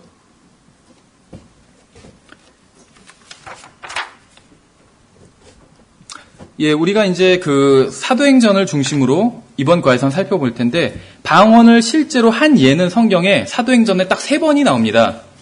2장, 10장, 19장 이렇게 3번이 나와요. 그 외에는 성경에서 방언을 한 예가 나오지 않아요. 물론 마가복음에서 방언 얘기를 하고 있죠. 방언을 말할 것이며 이런 식으로. 물론 이제 다른 언어라고 했지만 다른 언어에 대해서 방언에 대해서 얘기를 말씀하고 있죠. 또 고린도전서에서도 방언에 대해서 말씀을 하고 있어요. 근데 실제로 어떤 사람이 방언을 막 한 예는 사도행전에만 나온다는 거예요. 이렇게 3번, 2장, 10장, 19장. 그럼 먼저 이제 교재에는 없지만 방언의 정의를 한번 간단히 생각해 보겠습니다. 방언이라고 하면 그러니까 언어적인 정의는 말 그대로 혀예요, 혀. 그러니까 우리나라 말로는 방언 이렇게 얘기를 하고 그러니까 이 텅이란 단어가 참 번역하기가 좀 어려운 것 같아요. 그래서 지금 우리 성경에선 다 그 언어라고 번역을 했어요. 언어라고. 텅을. 영어 성경에서 텅이라고 되어 있는 것을 언어라고 번역했는데 사실 텅의 1차적인 뜻은 혀예요. 혀. 분명히 혀. 그리고 이제 두 번째 뜻으론 언어를 생각할 수 있겠죠. 당연히 언어. 그래서 머더텅 하면 모국어. 모국 언어라는 것이죠. 그리고 세 번째 뜻으로는 뭐 민족을 생각할 수도 있어요. 텅이라고 하면 영어 단어 텅에는 혀라는 뜻도 있고 신체 기관으로서 또 언어라는 뜻도 있고 그 다음에 민족이란 뜻도 있습니다. 그래서 뭐 모든 민족과 족속과 방언가 이런 식으로 얘기를 할 수 있다는 거예요. 그럼 모든 민족, 또 족속, 방언, 그러니까 같은 말을 하는 사람들의 무리를 말하는 거겠죠. 여기서 방언은. 그래서 어떤 민족을 말할 수도 있는데 이제 우리가 앞으로 살펴보게 될 문맥에서의 방언은, 그러니까 텅은 다 언어를 지칭하고 있다고 볼 수가 있겠죠. 근데 성경에서는 이제 이 텅이란 말을 언어라는 의미로 사용하고 있는데 단 한 번도 어떤 뭐 아무도 알 수 없는 어떤 제잘거림, 뭐 랄라뚜뚜 막 하는 것처럼 그런 것을 방언이라고 부른 적, 언어라고 부른 적은 없다는 것입니다. 마치 물침례가 성경 침례가 아닌 것처럼 그런 것은 성경에서 말씀하시는 방언이 아니라는 것이에요. 은사주의자들은 흔히 어떤 얘기를 하냐면 그 방언은 이제 천상의 언어다 이런 얘기를 해요. 그래서 우리가 그 보통 방언을 못하는 사람들은 그냥 자기 모국어로 기도를 하잖아요. 근데 방언을 하는 사람들은 천상의 언어로 기도를 하기 때문에 어떤 면에서는 하나님께 더 그 잘 상납이 된다는 것이요. 그리고 하나님과 직접 통할 수 있다는 것이죠. 그러나 성경에 의하면 천상의 언어는 히브리어지 방언이 아니죠. 천사들이 내려와서 사람들과 얘기를 나눌 때 뭐 랄라뚜뚜 하면서 막 제잘거리면서 그렇게 얘기를 나누지 않겠죠. 분명히 성경에 의하면 천사들이 히브리어로 얘기하고 분명한 언어로 이야기를 했습니다. 그래서 은사주의자들이 얘기하는 것처럼 방언이 어떤 천상의 언어다 아니면 천사들의 언어다 이런 말은 전혀 성경적이지 않은 말이라는 것입니다. 여기서 방언의 정의를 간단히 우리가 이제 정리를 하면 혀라고 볼 수가 있는데 성경에서는 주로 이 텅이란 말을 언어의 의미로 사용하고 있다는 것이에요. 알지 못하는 언어가 아니라 그러니까는 아무도 알지 못하는 언어가 아니라 말하는 사람이 알지 못하는 언어 그 의미로 사용했다는 것이에요. 그래야지 그것이 은사가 되거든요. 그렇죠. 한국어도 분명히 방언이죠. 그러나 저는 한국어를 알고 있어요. 그럼 그것을 저에게 은사로 주실 이유가 없겠죠. 그러니까 어떤 여기서 말하는 은사라는 것은 어떤 표적으로서의 은사를 말하는데 어떤 표적, 기적으로서의 은사로 한국어를 저에게 주실 이유는 전혀 없겠죠. 예를 들면 불어를 하나님께서 저에게 은사로 주신다면 그건 표적으로서의 은사로 주시는 거라고 볼 수가 있겠죠.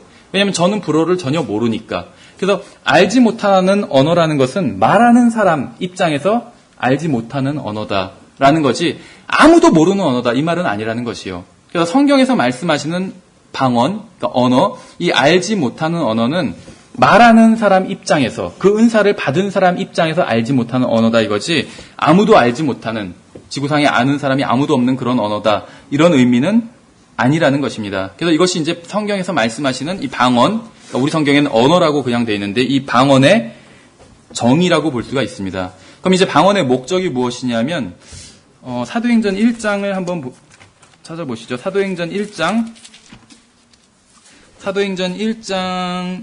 5절부터 8절을 보시면 사도행전 1장 5절부터 보시면 이제 예수님께서 승천하시기 전에 제자들에게 하신 말씀이죠.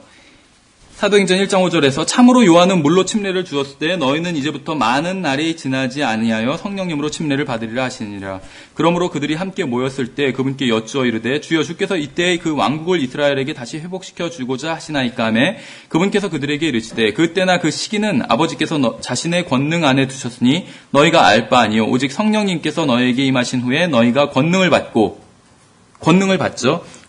예루살렘과 온 유대와 사마리아에서 또 땅의 맨 끝 지역까지 이르러 나를 위한 증인이 되리라 하시니라. 그래서 방언의 목적이 무엇이냐면 방언은 증인이 되기 위해서 필요한 것이요. 증인이 되기 위해서. 그러니까 이스라엘 사람들의 말, 히브리어를 하는 사람들 외의 사람들에게도 증거를 해야 되잖아요. 왜냐하면 8절에서 예루살렘과 온 유대와 사마리아와 또 땅의 맨 끝 지역까지 이르러서 복음을 전하려면 예수님의 증인이 되려면 땅의 맨 끝 지역에서 사용하는 다른 언어들도 필요한 것이죠. 그래서 하나님께서는 그러한 언어들을 사도들에게 은사로 주신 것이죠. 그러한 은사를 주신 목적, 방언의 은사를 주신 목적이 바로 증인이 되게 하기 위해서 주셨다는 것입니다. 성경에서 기적에 대해서 살펴보면 방언도 어떤 그 표적이지만 전혀 어떤 언어를 할 수 없었던 사람이 그 언어를 갑자기 하게 되었을 때 그것은 기적이라고 볼 수가 있죠. 그래서 기적, 이적, 표적 이런 것들을 한번 성경에서 생각해 본다면 찾아보면 성경에서 그러니까 사람이 은사를 받아서 하나님께 선물로 은사를 받아서 어떤 기적을 행한 것, 이적을 행한 것 처음 나온 것이 바로 그 모세를 볼 수가 있습니다. 모세. 여호수아까지. 그래서 모세. 그리고 나서 오랫동안 이스라엘에 기적이 없었어요. 모세 이후에 기적을 행한 선지자가 누군지 아세요? 엘리야예요, 엘리야. 그 엘리사. 그리고 또 오랫동안 기적이 없었어요. 이사야, 예레미야, 오바댜, 스가랴, 말라기 이런 사람들은 선지자지만 기적을 행하지 않았다는 것이죠. 그래서 이스라엘이 처음에 이제 그 민족으로 또 국가로 설 때 기적이 있었고, 그 다음에 이제 엘리야랑 엘리사를 통해서 또 기적이 있었고, 그 후로 오랫동안 기적이 없었습니다. 침례인 요한까지도 기적이 없었어요. 어떤 구약의 마침인 침례인 요한까지도 기적이 없었어요. 그러다 이제 예수 그리스도를 통해서 기적이 다시 이루어지게 되었죠.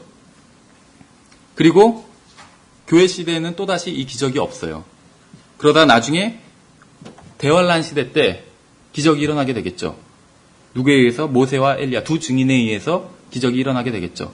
그럼 이제 성경에서 기적이 나오는 이러한 기적이 나오는 이러한 장면들을 한번 생각해 본다면 이것이 과연 목적이 무엇인가? 왜 하나님께서는 이 사람들에게 이런 은사를 주셨고 이런 기적과 이적과 표적들을 행하게 하셨는가를 생각해 볼 수 있다는 것입니다. 일단 모세와 여호수아는 어떤 그 이스라엘이 민족적으로 이제 하나의 국가로 서는 그 모습이라고 볼 수가 있겠죠. 특히 모세 같은 경우엔 율법을 상징한다고 볼 수가 있어요. 엘리야와 엘리사 같은 경우엔 선지자. 그래서 율법과 선지자. 다시 말하면 구약 성경의 어떤 것들을 교리적인 것들을 확증하시기 위해서 하나님께서는 기적을 행하는 것을 주셨다는 것이죠. 그리고 예수 그리스도 같은 경우에 또다시 경륜이 바뀌게 되잖아요. 그렇죠. 어떤 구약 성경은 침례인 요한까지가 구약이 되잖아요. 예수 그리스도께서는 이제 복음, 어떤 새로운 은혜의 시대를 여시게 되는 것이죠. 그래서 다시 기적이 필요했다는 것입니다. 그리고 다시 교회 시대가 끝날 때 하나님의 또 다른 경륜이 시작되는 것이죠. 그래서 또다시 이제 기적이 필요한 것이요. 이 두 증인을 통해서. 그래서 이 기적이라는 것은 가만히 보면 어떤 시대의 경륜이 바뀔 때 일어나게 됩니다. 어떤 하나님의 택하신 사람을 통해서 시대의 경륜이 바뀔 때 일어나게 된다는 것이요. 왜냐하면 그 시대의 경륜이 바뀔 때 그 경륜이 바뀌는 것을 이 선지자, 예수 그리스도께서 증거를 하시는데 또 선지자들이 증거를 했는데 그 사람들의 말이 그것이 맞는 것인지 틀린 것인지 알 수 있는 방법이 없다는 것이죠. 왜냐하면 지금 우리는 어떤 사람이 무슨 말을 했을 때 그 말이 맞는 것인지 틀린 것인지 알 수가 있어요. 성경이 있기 때문에. 그러나 성경이 없던 시대에는 어떤 사람이 무슨 말을 하면 그것이 맞는지 틀린지 알 수 있는 방법이 없어요. 그랬을 때 하나의 어떤 표적으로서 맞는지 틀리는지 분간할 수 있는 표적으로서 하나님께서는 이런 기적을 행하게 하셨다는 것이죠. 이런 능력을 은사로 주셨다는 것이에요. 그래서 그러한 은사로 주신 그 시점이 어떤 전환기적인 시점이라고 볼 수가 있습니다. 무엇인가 바뀌는 전환기적인 시점. 예, 그래서 예수 그리스도 이후에 이제 환란 시대라고 말씀을 드렸는데 예수 그리스도를 증거하기 위해서 사도들도 기적을 행하게 되는 것이죠. 지금 여태까지는 어떤 구약적인 것들, 특히 유대인과 관련된 것들을 구약 성경에는 기록이 되어 있어요. 그런데 사도들이 증거하기 시작한 것, 특히 사도 바울이 증거하기 시작한 것은 새로운 어떤 언약에 대한 것이죠. 그래서 신약의 복음이에요. 여태까지 구약에서 말씀하시던 것과는 약간 다른 것일 수 있다는 것이죠. 그래서 이것을 증거하기 위해서 지금 같으면 신약 성경을 인용하면 되는데 사도 바울이 활동할 때 또 다른 사도들이 활동할 때는 신약 성경이 없었기 때문에 기적을 통해서 표적을 통해서 이 사도들이 전하는 것이 올바른 것이다 라는 것을 알 수 있었다는 것이죠. 예, 그래서 여기서는 이제 기적 전체에 대해서 지금은 보는 것은 아니고 방언에 대해서만 보는데 이 방언도 사도행전에서 나온 그 방언을 행하는 장면들을 하나하나 본다면 2장과 10장과 19장 모두 다 어떤 것 전환기적인 상황이었다는 것을 볼 수가 있습니다. 그래서 사도들의 말을 입증하기 위해서 하나님께서는 방언의 은사를 주신 것이고 또 사도들의 전하는 그 내용을 상대방이 또 알아듣게 하기 위해서 주신 경우도 있고 그것이 이제 사도행전 2장이고 사도행전 10장 같은 경우에는 그 전환기적인 어떤 상황이 올바른 것이다라는 것을 입증하기 위해서 하나님께서 방언을 주신 것이죠. 그 고넬료 가족들에게. 예, 그래서 이런 기적들, 방언은 어떤 전환기적인 시점과 관련이 있다는 것이에요. 그래서 어떤 지금 신약의 그리스도인들과 관련 있는 것은 아니라는 것을 알 수가 있습니다. 왜냐하면 지금 이 시대는 전환기적인 시대가 아니에요. 이미 신약 교회 시대가 시작된 지 오래됐고 아직 어느 순간인지는 모르지만 교회 시대가 끝나지 않았기 때문에 전환기적인 시점이 아니라 일종의 어떤 그 섬이 있고 다리가 있고 섬이 있고 이렇다면 그 다리가 전환기적인 시점이라면 사도행전 2장부터 7장까지는 다리라고 볼 수가 있어요. 구약과 신약을 이어주는. 근데 지금 이 시대는 다리가 아니라 섬에 있는 것이에요. 그래서 어떤 기적이 또 방언이 필요하지 않다는 것입니다. 전환기적인 시점이 아니기 때문에 더더군다나 지금은 신약 성경이 완성되었기 때문에 신약 성경으로 입증하면 충분하지 어떤 방언이나 기적을 능력을 빌어서 입증할 필요가 없다는 것이죠. 예, 이제 이 표적으로서의 방언을 몇 가지 생각해 보기 위해서 몇 가지 성경 구절을 좀 찾아보겠습니다. 고린도전서 14장 22절을 보시면 고린도전서 14장 22절을 보시면 이 타 언어라고 여기서는 말씀하고 있는데 이것이 다 방언을 말하는 것입니다. 기본적으로 같은 것이라고 보시면 돼요. 이 타 언어라고 얘기하고 있는 것이 고린도전서 14장 22절에서 그러므로 타 언어들은 믿는 자들을 위한 표적이 아니요. 한마디로 방언은 믿는 자들을 위한 표적이 아니라는 것이죠. 믿지 않는 자들을 위한 표적이로되 대언은 믿지 않는 자들을 위한 것이 아니요 믿는 자들을 위한 것이니라 이렇게 말씀하고 있어요.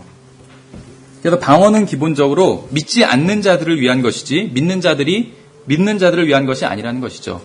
사도행전 2장을 예를 들어서 본다면 사도들이 전하는 것을 그 내용을 믿지 않았었죠. 청중들이. 믿지 않는 사람들이었어요. 믿지 않는 유대인 청중들이었죠. 그래서 그 사람들을 위해서 이 방언의 은사를 하나님께서는 사도들에게 주신 것이고 사도행전 10장의 경우에는 그 전하는 설교자가 믿지 않는 경우였죠. 베드로가 믿지 않았어요. 아직 확신이 없었어요. 그 마음 가운데 이방인들에 대해서. 그래서 하나님께서는 그 이방인들에게 또 방언의 은사를 주신 것인데 그것은 베드로와 관련이 있기 때문에 베드로에게 확신을 주시기 위해서 또 베드로와 같이 온 그 무리에게 확신을 주시기 위해서 방언의 은사를 이방인들에게 주신 것이었죠.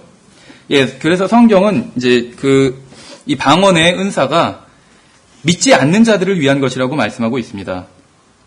율법은 누구에게 주어졌던 것이죠? 율법이? 예, 유대인들에게 주어졌던 것이죠. 고린도전서 1장 22절에서는 이 방언이 표적으로 유대인들에게 주어진 것이라고 말씀하고 있어요. 고린도전서 1장 22절을 보시면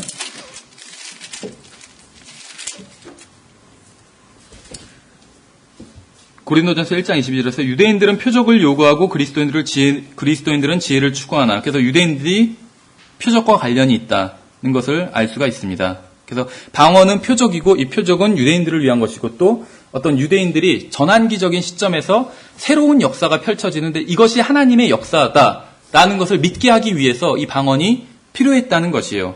그래서 이것은 신약의 그리스도인들, 하나님의 말씀을 믿는 사람들이죠. 이 그리스도인들과는 전혀 상관이 없다는 것을 알 수가 있어요. 그래서 방언은 믿지 않는 자들을 위한 것이고 유대인들을 위한 것이고 어떤 전환기적인 상황에서 있었던 거라는 것이죠. 전환기적인 상황에서 필요했다는 것인데 신약의 그리스도인과는 전혀 상관이 없어요. 신약의 그리스도인들은 유대인도 아니고 믿지 않는 자들도 아니고 전환기적인 상황도 아니에요. 지금은. 전혀 방언이 관련이 없다는 것이죠.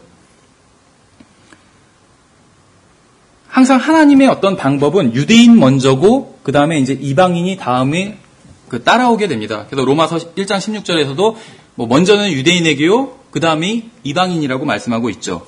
경륜이 이런 식으로 진행된다는 것이에요. 사도행전에서도 7장까지 앞부분에서 유대인들에게 먼저 제시가 됐었죠. 유대인들이 거부하니까 그 다음에 바로 8장에서 이방인에게 복음을 증거하고 있잖아요. 그래서 먼저는 유대인이고 그 다음에 이방인이고 이런 식으로 경륜이 바뀌는 것을 볼 수가 있어요. 근데 이제 이런 과정에서 어떤 기적이 필요했다는 것이요. 신약 성경에 없는 상황에서는. 그래서 기적의 목적은 하나님의 계획이 바뀔 때 그것을 입증하기 위해서 필요하다는 것이요. 신약 성경이 완성되지 않았던 시기에 기적의 목적은 하나님의 경륜이 바뀌는데 이 바뀌는 것이 하나님의 뜻이다. 이것을 이제 우리는 성경으로 보여주면 되는데 성경이 없었으니까 이것이 하나님의 뜻이다 하고 기적을 보여준 것이죠. 그러니까 유대인들은 그 기적, 표적을 보고 아, 이것이 하나님의 뜻이 맞구나. 이렇게 받아들일 수 있었다는 것이죠. 예, 그래서 이제 그 오늘 나눠드린 교재를 한번 보시면, 예, 오늘날 이 서점에 가보면 은사주의를 전파하는 책들이 굉장히 많습니다. 뭐 베니힌 같은 사람이 쓴 책도 있고, 오순절주의 그 계통의 그런 작가들이 쓴 책들, 뭐 어서 오십시오 성령님 막 이런 책들, 그런 책들이 많은데, 이런 책들은 대부분이 그 저자의 경험에 근거하고 있어요. 성경에 근거하고 있는 것이 아니라. 그리고 또 이제 반대로 이제 올바른 교리를 붙들고 있는 사람들도 많이 있어요. 그래서 그러한 사람들이 또 올바른 교리를 붙들고 있는 진영에서 은사주의를 비평하는 책들을 출간하기도 했어요. 그래서 기독교 서점에 가보면 서로 정반대되는 책들이 나와 있어요. 어떤 경우에는 한 출판사에서 그렇게 나온 경우도 있어요. 은사주의를 옹호하는 책도 내고 은사주의를 비평하는 책도 내고. 그런데 이제 은사주의를 비평하는 이러한 책들이 많은 경우에 있어서 그 책들의 논조가 은사주의자를 훈계하고 비평하고 조롱하는 그런 방식으로 쓰여진 책들이 있다는 것입니다. 그러니까 어떤 진리를 사랑하는 관점에서 쓰여진 것이 아니라 오류를 증오하는 관점에서 쓰여졌다는 것이에요. 마치 이전에 그 교회사에서 우리가 살펴보면 로마 카톨릭이라는 오류가 중세를 지배를 했었죠. 그런데 거기에 대한 반발로 개신교가 나왔는데, 개신교는 진리를 사랑해서 나온 것이 아니었다고 볼 수가 있었죠. 개신교는 로마 카톨릭의 오류를 증오해서 나온 것이었어요. 그래서 개신교의 그 종교개혁이 절반의 성공, 다른 말로 하면 절반의 실패가 될 수밖에 없었던 것이죠. 진리를 사랑하는 그 마음에서 교리를 전하고 어떤 것들을 해야 되는데, 그것이 아니라 오류를 증오하기 때문에 다른 교리를 전한다면 그것은 어떤 절반의 것뿐이 안 된다는 것입니다. 예, 그래서 우리의 목적은 무엇이냐면, 우리가 처음 시작할 때도 말씀을 드렸지만, 우리가 이제 방언에 대해서 또 이제 표적과 기적과 어떤 병고침, 이런 은사주의, 또 칼빈주의에 대해서 공부하는 이유는 무엇이냐면, 아직 배우지 못한, 말씀을 충분히 배우지 못한 사람들을, 또 제대로 이해하지 못한 사람들, 성경을 제대로 이해하지 못한 사람들을 조롱하려는 것이 아니라는 것이죠. 그래서 우리는 이제 비방하거나 비판할 의도가 전혀 없고, 또 그러한 일들은 증오만 키울 뿐이지 우리 주님께서 원하시는 일이 아니라는 것이죠. 그 상대방을 설득하고 얻어올 수는 없다는 것입니다. 그래서 지금 이 마지막 시대의 가장 큰 문제점은 무엇이냐면, 은사의 오용, 하나님께 받은 은사를 잘못 사용하고 있고, 또 다른 한편으로는 은사가 전혀 없다는 것이에요. 가장 심각한 문제는 하나님의 말씀에 너무나도 무지하다는 것이죠. 그래서 보통 교회에서 그 방언을 지지하는 은사주의 교회도 있지만, 방언을 비평하는 교회들도 있어요. 제가 과거에 다니던 그 장로교회는 방언이 잘못되었다고 믿는 교회였거든요. 근데 이제 그 기도의 시간에 기도를 하는데 갑자기 어떤 분이 막 방언으로 기도를 하시는 거예요. 그러니까는 앞에서 목사님은 방언이 잘못됐다고 생각을 하시는데, 자기네 교단이 그렇게 믿으니까. 근데 왜 잘못됐는지 성경으로 입증을 못 하시는 거예요. 그러니까 그냥 교회에서는 그냥 방언을 자제해달라고 이렇게 광고를 하시더라고요. 그러니까는 문제인 것이죠. 어떤 것이 잘못됐다고 생각하지만 성경에 대해서 무지하기 때문에 왜 잘못되었는지 제대로 알지 못하고 제대로 가르치지 못한다는 것이죠. 많은 설교자들이 하나님의 말씀을 가르치는 것이 아니라 설교 재료 중 하나로 사용한다는 것이에요. 하나님의 말씀을. 그래서 결국 교회는 믿는 자들이 모여서 하나님의 말씀을 배우는 기관으로서의 기능을 완전히 상실해 버린 것이죠. 여기서 이제 이것은 제임스 낙스 목사님이 세 그룹으로 한번 사람들을 나눠본 것인데, 믿는 사람들을, 첫 번째 그룹은 이미 자기들이 믿을 것을 결정해 놓은 그런 그룹이라고 그래요. 그래서 이 자기들이 믿을 것을 이미 결정해 놓은 사람들, 예를 들면 자기들이 방언의 은사가 있기 때문에 방언은 성경적인 것이다, 이렇게 결정해 놓았다는 것이요. 이 사람들도 하나님을 사랑합니다. 순복음교회에 가면, 은사주의 교회에 가면 다 하나님을 미워하는 사람들만 있는 게 아니라는 거예요. 그 사람들도 하나님을 사랑하기 때문에 거기 모인 사람들이라는 것이요. 근데 문제는 하나님을 사랑하긴 하지만 하나님보다 자기들의 의견, 교리, 은사 이런 것들을 더 사랑한다는 게 문제라는 것이죠. 그 다음 B그룹에 속한 사람들은 A그룹에 속한 사람들의 오류를 바로잡기 위해서 노력하는 사람들이래요. 그래서 이 사람들은 항상 자신들과 조금만 달라도 성경을 펴서 상대방을 정죄하고 비판하려고 하는 그러한 부류의 사람들이라고 합니다. 이러한 부류의 사람들과 그 논쟁을 벌였던 적이 있었어요. 그래서 예를 들면 그 사람들이 전하는 것들은 다 바른 교리에 근거한 것이에요. 그런데 이제 문제가 무엇이냐면 전하는 태도가 문제였거든요. 그러니까 바른 교리를 받아들이지 못하는 사람들을 욕하고 인격적으로 비난을 하더라고요. 짐승 막 벌레에 비유하면서 상대방이 아직 영적으로 어려서 아니면 성경을 제대로 배우지 못해서 그럴 수도 있고, 물론 이단 교리에 빠져서 그런 사람들도 있을 수 있겠죠. 어쨌든 간에 그런 자기들과 반대편에, 다른 편에 선 사람들을 비난하고, 심지어 어떤 정말 욕설 같은 그런 비난을 하고 있더라고요. 그래서 이제 그 사람들에게 그렇게까지는 하지 말자, 이렇게 얘기를 했어요. 했더니, 그러면서 이제 어떤 온유의 영으로 전해야 된다. 오류에 빠진 사람들을 바로잡을 때도 온유의 영으로 바로잡아야 된다. 이랬더니 이제 저한테 당신은 한쪽으로 치우친 사람이다 하면서 어떤 성경에서 굉장히 날카롭게 어떤 사람을 바로잡는 그런 장면들을 나름대로 자기들이 찾아서 막 보여주면서 당신은 어떤 책망도 하고 온유함도 있어야 되는데 당신은 온유함만 주장하는 사람이다. 편향된 사람이다. 이런 식으로 주장을 하더라고요. 근데 뭔가 잘못 알고 계신 거거든요. 그거는. 책망을 당연히 해야겠죠. 오류에 빠진 사람들을. 그러나 온유함 가운데 책망할 수 있는 거거든요. 책망할 땐 온유하지 않고 책망하지 않을 때는 온유하고, 이게 아니라 사랑 가운데 책망할 수 있고 온유 가운데 책망할 수 있다는 것이죠. 근데 그런 자세가 없었다는 거예요. 그래서 그 커뮤니티에 모인 사람들은 어떤 사람이 새로운 사람이 와서 그 사람이 조금만 잘못된 얘기를 해도 벌떼같이 달려들어서 공격하고 책망하고 쫓아내기까지 한다는 것이에요. B그룹에 속한 사람들이죠. 자기들이 가지고 있는 교리는 바른 것일지 모르지만 잘못된 태도를 가지고 있었던 사람들이었던 것이죠. 그리고 나머지 이제 C그룹에 속한 사람들은 성경이 주님의 말씀이기 때문에 성경을 사랑하고 주님을 사랑하는 사람들. 그래서 어떤 올바른 자세를 가지고 있는 사람들이라고 볼 수가 있겠죠. 이 페이지에 보시면, 처음에 이제 방언의 정의에 대해서 말씀드린 것처럼, 방언은 말이고 언어죠. 언어. 이것이 알아들을 수 없는 제잘거림과는 전혀 상관이 없다는 것입니다. 그래서 성경에서는 알지 못하는 방언, 아니면 이상한 언어, 그러니까 알지 못하는 언어, 이상한 언어, 다른 언어, 여러 가지 언어에 대해서 말씀하고 있어요. 이제 이것을 우리는 그냥 편의상 기독교계에서 방언이라고 부르니까 우리도 이제 여기서 방언이라고 부르는데, 알지 못하는 방언, 이상한 방언, 다른 방언, 여러 가지 방언, 이런 것들에 대해서 말씀하고 있다는 것입니다. 성경에선. 근데 단 한 번도 아무도 알아들을 수 없는 방언에 대해선, 언어에 대해선 얘기하지 않는다는 것이에요. 왜 방언의 은사가 있고 무슨 통역의 은사가 있다고 해서 그런 사람들 보신 적 있으세요? 어떤 사람은 방언을 막 하고 어떤 사람이 옆에서 그것을 통역한대요. 통역의 은사가 있다고 해서. 근데 또 다른 통역의 은사가 있는 사람이 통역을 하는데 서로 다른 내용을 통역하는 거예요. 어떻게 보면은 그냥 자기가 생각하는 대로 막 얘기하는 것이겠죠. 왜냐면 아무도 알지 못하는 그러한 말이기 때문에.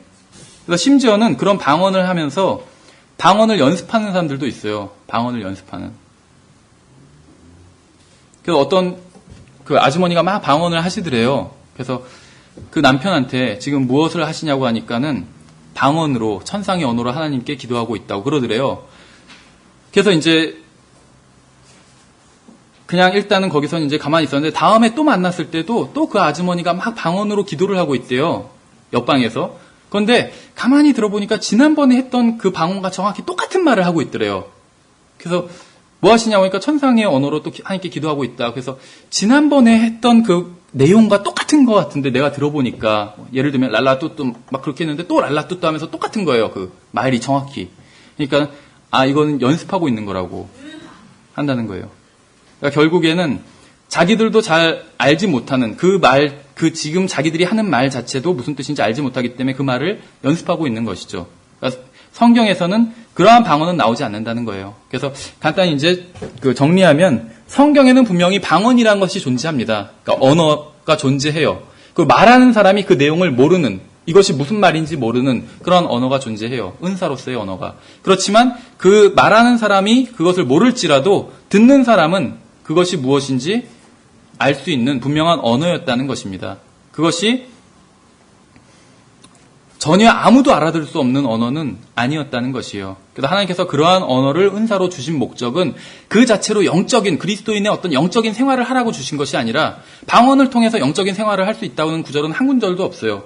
성경에서 말하는 참된 방언이라 할지라도 사도행전에서 나오는 그것으로 인해서 사도들의 삶이 뭐 풍성해졌다 이런 말은 없다는 것이에요. 그 방언을 주신 하나님의 목적은 예수 그리스도의 증인이 되게 하기 위해서, 그리고 또 다른 목적은 어떤 전환기적인 하나님의 역사를 믿지 않는 자들에게 증거하기 위해서, 그런 표적을 통해서 지금 전환기적인 역사, 그래서 여태까지 하나님의 경륜과 또 다른 새로운 것들을 사도들은 전파하고 있는데 이것이 옳다는 것을 입증하기 위해서 첫 번째 목적과 비슷한 것이 같은 것이죠. 하나님의 증인으로서의 역할을 수행하게 하기 위해서 하나님께서 방언의 은사를 주셨다는 것이죠. 그래서 오늘 여기까지만 보고 다음 시간에 이어서 계속 살펴보도록 하겠습니다. 감사합니다.